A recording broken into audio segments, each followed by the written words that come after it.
Hey everyone. So today I was having a look at some really old Garry Kasparov classics, all the way back from the 70s when he was just a teenager. And my word, was he an incredibly strong player already at such a young age. And there was this one particular game that he played in the Najdorf on the white side of it actually, which really captured my imagination. It was such an incredibly sharp game for such a young player, and I just felt that I absolutely had to share this game with everyone to see. So let's dive straight into it. We start off with a Sicilian, so Garry Kasparov is playing the white side, and his opponent is Leonid Zaid from Russia. This game was played in 1977 in Leningrad. We start off with a Sicilian defense, so Gary's playing the white side. We see e4, c5, knight f3, d6, and we see the open Sicilian. So d4, cd, knight takes d4, knight f6, knight c3, and a6. So this move here is what begins the Najdorf variation, which is a variation that Kasparov himself pioneered from both sides actually over the following decades. We see bishop g5. So even at this young age, he wasn't shy to go straight into the theoretical battles. e6, f4, and we see queen b6 here from black. So this is a variation called the poison pawn. So the queen on b6 is targeting this pawn here on b2, which is currently loose. When white moved his bishop out to g5, that left b2 tender. Now this variation is a very popular one, and it was something that was really favored by Bobby Fischer as well. So it's been a very popular variation. So the question here for white is, does he bother spending a tempo protecting that pawn on b2, or does he just gambit the pawn and proceed with his development? So Kasparov plays queen to d2, gambiting the pawn, and black takes on the challenge. So we're going straight into the poisoned pawn variation now, where black has accepted the gambited pawn. So it should be noted that the queen on b2, not only did it take a pawn, but it also hits the loose rook on a1. White needs to do something about that. The more modern approach these days is for white to move his rook to b1, where it is guarded by the knight. And from b1, the rook activates on the open file. So that's the more modern way that people are playing this position these days. But Garry instead drops his knight back to b3 and covers his loose rook. The queen gets out of dodge, stepping onto a6, and we see an exchange of bishop for knight, damaging the black structure around the king. And so we can see here the kingside structure for black is compromised, and with the move a6, it means that the queen side also isn't a safe haven for the king. So in these Najdorf positions, we actually often see the king stay in the middle of the board, as this formation of pawns actually proves to be quite stable.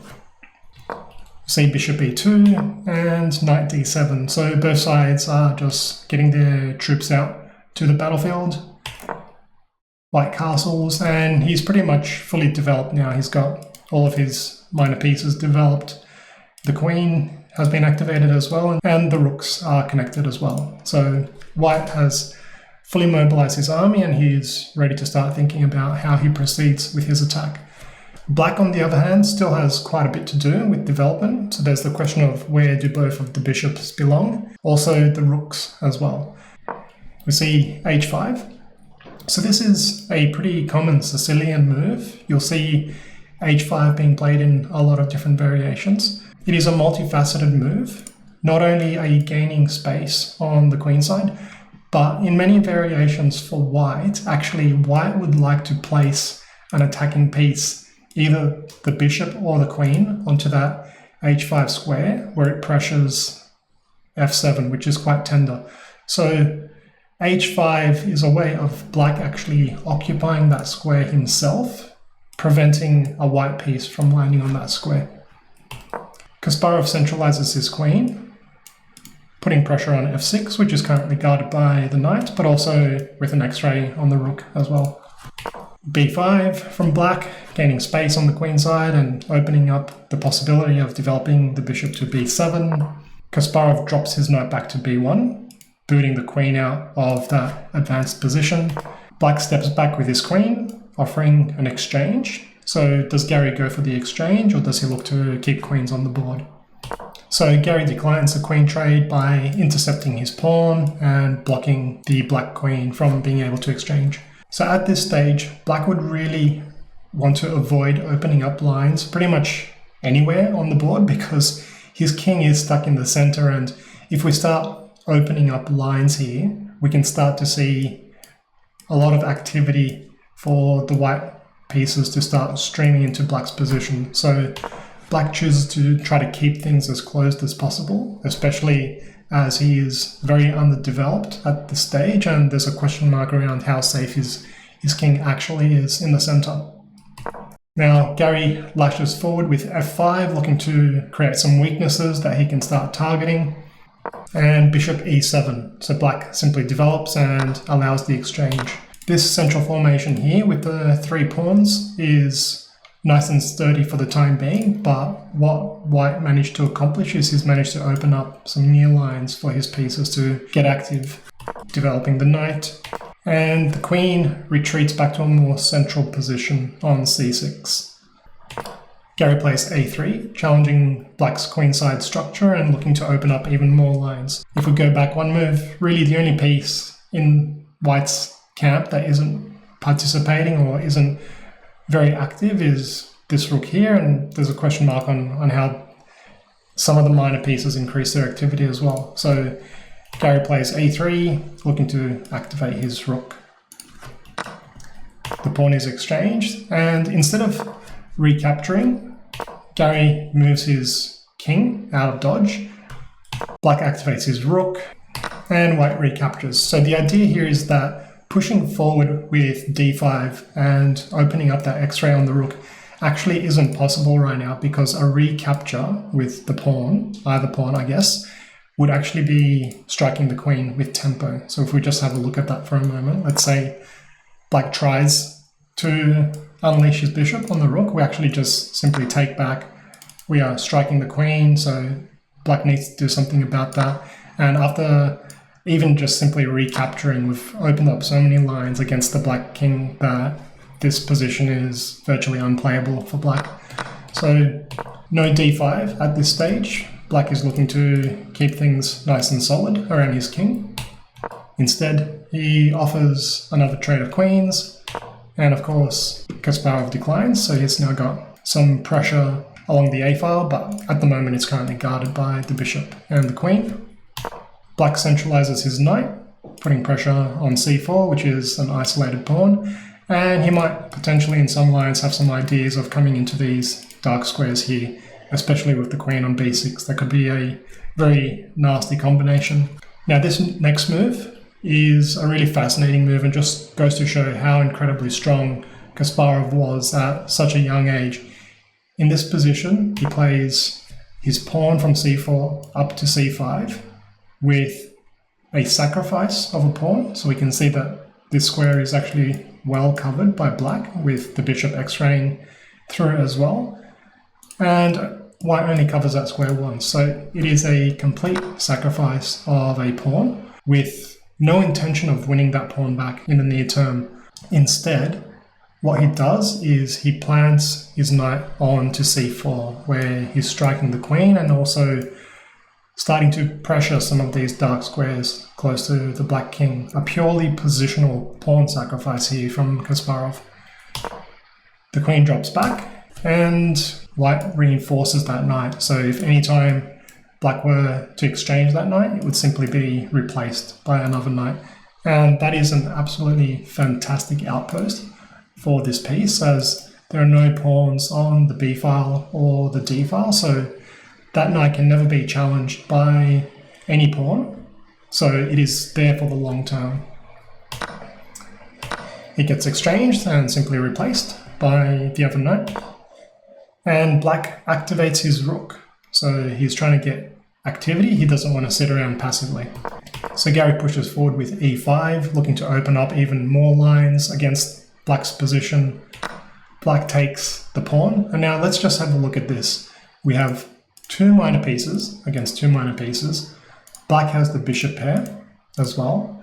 We have two rooks against two rooks, but we have white with two pawns, and black has got 1, 2, 3, 4, 5. So black is up 3 pawns at this stage.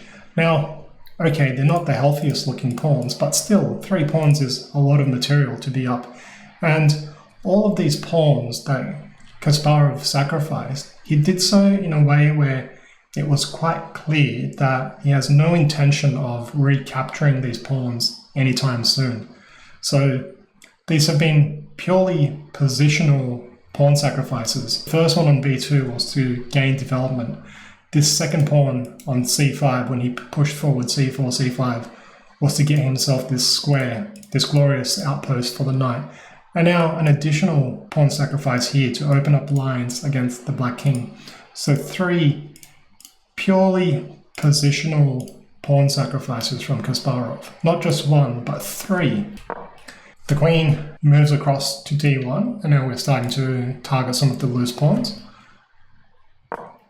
Bishop to d7, and we start gobbling up now as white. But it's not just about recapturing the material, we are now starting to infiltrate the position and starting to get a lot of activity and generating some threats.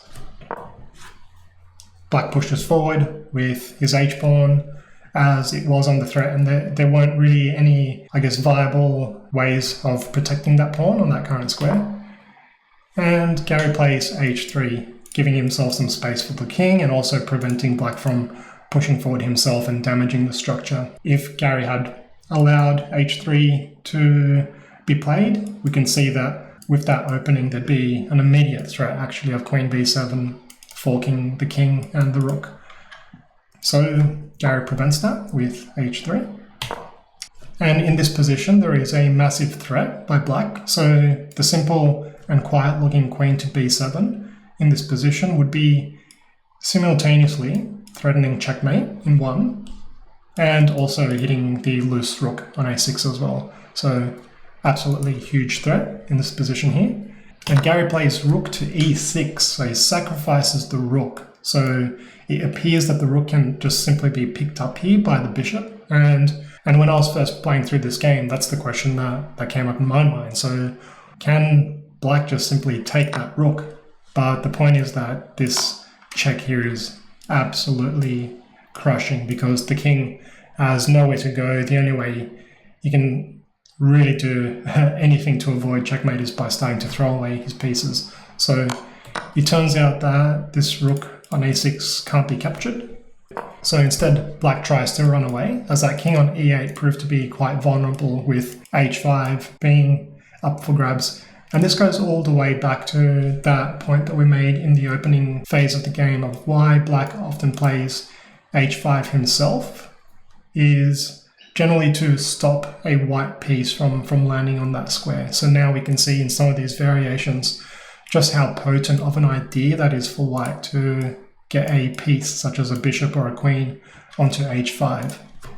Garry takes on e5, and it looks like, well, isn't white just dropping a rook here? Because if we just take this knight that's guarding the rook, then we can scoop this guy up.